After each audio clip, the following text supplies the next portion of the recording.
Hey, it's Noah from Trompo King, and today we have... We're on the queue. And we are making the Chicago Italian beef sandwich that's on the show, The Bear.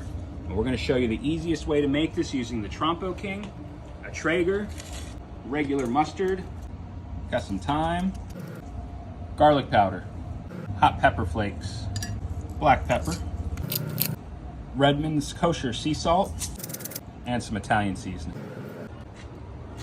I'm gonna stack it on the Trompo King. We're gonna put it in the Traeger at 500 degrees for about 20 minutes. While that's roasting at high heat, so we get a nice sear on it, we have our roughly chopped peppers and onions, and we actually added a jalapeno to this because we love spicy.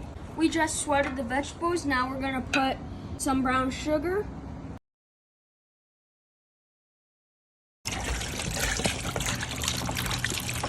You can see we got a nice, beautiful crust on this.